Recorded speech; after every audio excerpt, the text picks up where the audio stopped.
Adillah pada kami tak bodoh, meski memang kami tak pandai, tapi kami berjanji akan tetap mengkritik sesuai isi hati. Hei penguasa, ini kami rakyat jelata. Engkau ada untuk siapa? Hei penguasa, ini kami rakyat jelata. Mau sampaikan semua keluh kesah. Bekerjalah dengan hati, pakai empati. Jangan banyak intrik, apalagi bikin taktik. Bijaklah dalam membuat peraturan. Jangan sampai bikin aturan yang berat sebelah.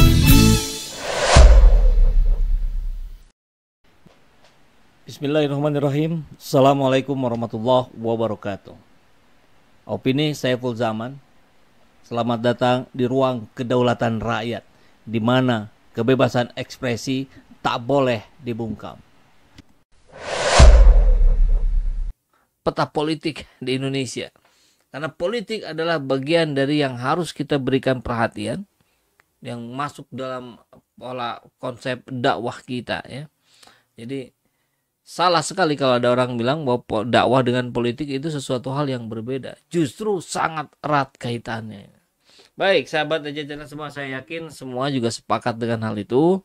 Dan ini saya mendapat WhatsApp, tulisannya keren kali nih. Jadi kita akan coba bahas. Baru nanti ke situ masuk ke tulisannya Pak Damai Hari Lubis, itu senior ya. Sempat berapa kali ketemu saya, cuman ternyata belum kesampaian juga buat podcast bareng. Mudah-mudahan setelah ini jadi ada kesempatan. Orang hebat ini diberhentikan Jokowi. Orang yang hebat-hebat itu malah diberhentikan Pak Jokowi. Ada Reza Ramli, ada Susi Pujiastuti, ada Sudirman Said. Sebetulnya ada yang lainnya. Masih ingat? Siapa lagi kalau bukan Anies Rashid Baswedan. Jokowi itu sangat tegas katanya ya. Yang membubarkan Petral adalah Sudirman Said. Jadi bukan Jokowi, Sudirman Said yang membubarkan Petral. Yang membongkar kong kali kong Luhut dan Setia Novanto dalam saham Freeport adalah Sudirman Said. Dan di sini Jokowi sangat tegas, langsung memecat Sudirman Said. Karena Sudirman Said sangat berani melawan mafia migas dan pertambangan. Ya, memang Jokowi itu sangat tegas ya. Yang membubarkan mafia impor, mafia pelabuhan, dan mafia pajak itu adalah Reza Ramli. Di sini Jokowi sangat tegas, langsung memecat Reza Ramli. Luar biasa ya. Karena Reza Ramli sangat berani melawan mafia. Jokowi itu memang sangat tegas. Yang melakukan revolusi pendidikan di Departemen Pendidikan adalah Anies Baswedan. Pendidikan agama harus ditambah jamnya. Pendidikan akhlak dan budi pekerti harus diperbanyak. Pendidikan moral Pancasila harus dihidupkan lagi. Siapa itu inisiatornya? Anies Baswedan. Dan di sini Jokowi sangat tegas, langsung memecat Anies Baswedan. Keren gak tuh? Karena takut Anies akan didukung oleh seluruh jajaran guru dan orang tua yang sayang sama anaknya. Ya, Jokowi memang sangat tegas. Yang menenggelamkan ratusan kapal pencuri ikan yang kebanyakan dari Cina itu adalah Ibu Susi. Disinilah Jokowi itu sangat tegas. Tidak dipakai lagi di periode kedua. Digantikan sama siapa? Edi Prabowo. Yang ketahuan apa? Melakukan apa? Korupsi. Ampun. Karena Bu Susi sangat berani kepada pencuri ikan yang bukan hanya merugikan nelayan Indonesia tapi juga mengancam kedaulatan NKRI. Sadar gak sih siapa yang hebat dan tegas sebenarnya? Hebat kan Jokowi? Luar biasa. Dan kita akan coba masuk pada tulisan Pak Damai Hari Lubis. Judulnya, Effendi Ghazali beri sinyal Jokowi ketakutan butuh perlindungan. Ya, Damai Hari Lubis, aktivis Mujahid 212, pemerhati politik dan hukum. Arah pernyataan Effendi Ghazali atau kita singkat EG ya. Dia menyatakan Prabowo Subianto PS akan menjaga keselamatan Jokowi dan keluarga jika dirinya menjadi Presiden RI di 2024. Jadi tiba-tiba publik kita mendengar Effendi Ghazali bilang bahwa Prabowo akan menjaga keselamatan Jokowi dan keluarganya jika dia menjadi Presiden RI. Nah kan kemudian pertanyaannya, kok bisa? Maksudnya bagaimana? Kronologinya seperti apa? Begitu ya. Nah, disitulah Effendi Ghazali kemudian mencoba memaparkan. Jika dari sudut pandang kacamata terkait fenomena dan gejala realitas di luar daripada unsur objektivitas atau kebenaran yang ada, maka pernyataan EG, Effendi Ghazali ya, ini adalah sebuah sinyal atau kode keras kepada publik bahwa Jokowi fobia atau ketakutan kepada sebuah kelompok yang ada dan hidup di tengah masyarakat ini.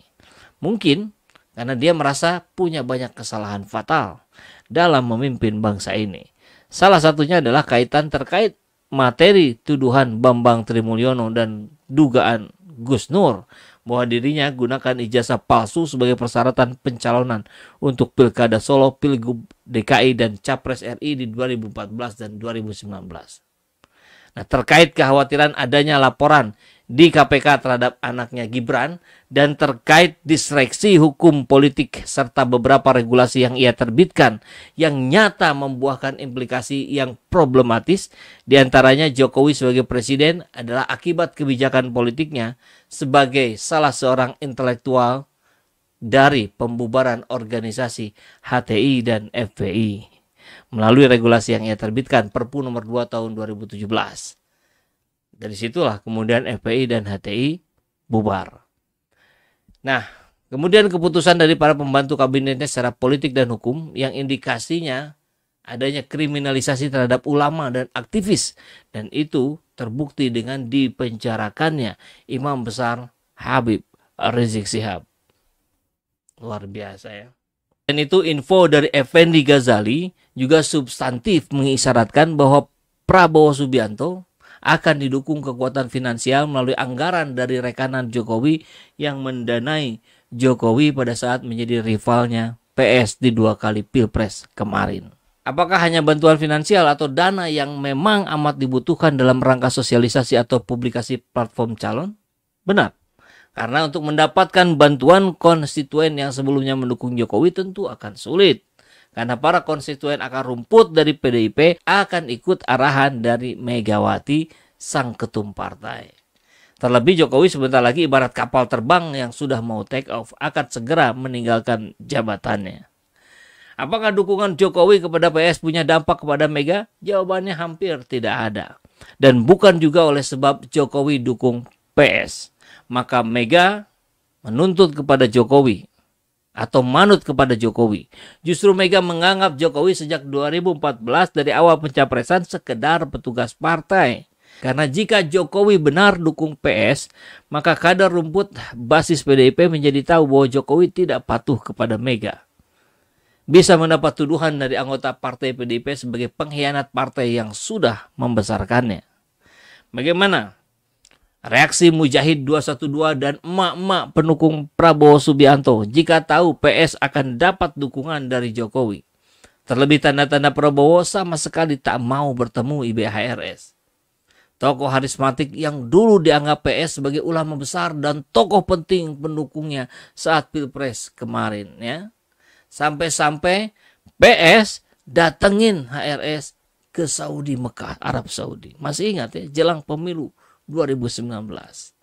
Lalu PS sebagai capres mendapat dukungan para ulama melalui rekomendasi ijtihad ulama di Jakarta. Nah, dari sisi pandang hukum, jika benar apa yang dia katakan Effendi Ghazali, Prabowo arogan, padahal tadi dukungan Jokowi kepadanya itu tak punya arti sama sekali. Karena masa konstituen Jokowi yang dulu akan kembali itu akan kembali mendukung Banteng, akan kembali mendukung PDIP. Dan mereka akan mudah amnesia kepada Pak Jokowi yang akan tinggal landas jabatan presidennya. Terlebih Jokowi bukan tokoh senior partai, tapi hanya sebagai ex petugas partai. Kita sapa dulu Abdullah Abah. Bismillah, selamat berjuang. Terima kasih ya. Assalamualaikum.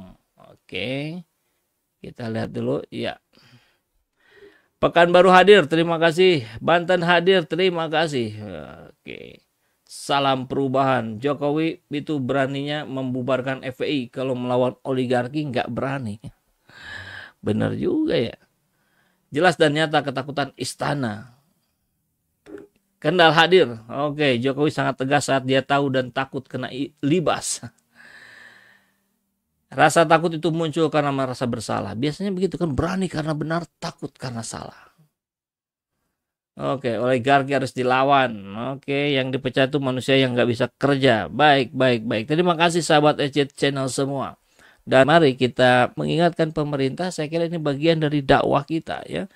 Amar ma'ruf nahi mungkar. Mari kita lakukan ini terus secara bersama-sama, berjamaah, untuk mengingatkan dan untuk menyebarkan pada rakyat semua. Jangan mau dibodohi. Begitu ya. Assalamualaikum warahmatullahi wabarakatuh. Semangat perubahan, salam kedaulatan rakyat.